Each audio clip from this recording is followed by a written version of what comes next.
اللہ تعالیٰ کے راستے میں شہید ہونا انسان کی عظیم ترین سعادت ہے، اور جس طرح شہادت کا بے حساب اجر و ثواب ہے، اسی طرح اس کی تمنا اور دعا کرنے پر بھی اللہ تعالیٰ نے وہی اجر و ثواب رکھا ہے جو شہادت پر ملتا ہے۔ چنانچہ حضرت سہیل بن حنیف رضی اللہ تعالیٰ عنہ روایت کرتے ہیں کہ آپ صلی اللہ علیہ وآلہ وسلم نے ارشاد فرمایا: من سأل اللہ الشہادۃ بصدق بلغہ اللہ منازل الشہداء وإن مات علی فراشہ۔ جو شخص اللہ تعالیٰ سے اپنے شہید ہونے کی سچے دل سے دعا کرے، اللہ تعالیٰ اس کو شہداء کے رتبے تک پہنچا دیتے ہیں، خواہ وہ شخص اپنے بستر پر مرا ہو۔ اور حضرت انس رضی اللہ تعالیٰ عنہ روایت کرتے ہیں کہ آپ صلی اللہ علیہ وآلہ وسلم نے ارشاد فرمایا: من طلب الشہادۃ صادقا اوتیہا ولو لم تصبہ۔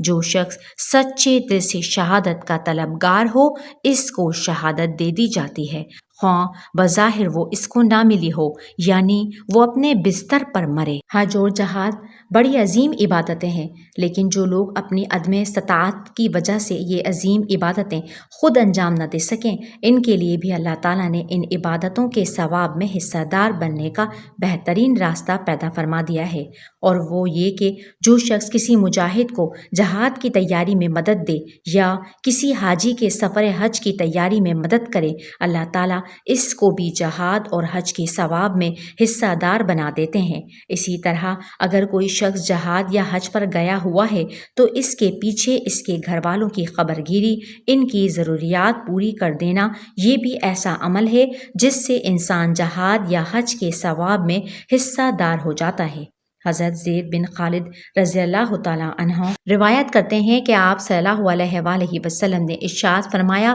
جو شخص کسی مجاہد کو جہاد کے لیے تیار کرے یا کسی حاجی کو حج کے لیے تیار کرے، یعنی اس کے اسباب فراہم کرنے میں مدد دے یا اس کے پیچھے اس کے گھر کی دیکھ بھال کرے یا کسی روزے دار کو افطار کرائے، تو اس کو ان سب لوگوں کے جتنا ثواب ملتا ہے، بغیر اس کے کہ ان لوگوں کے ثواب میں کوئی کمی ہو۔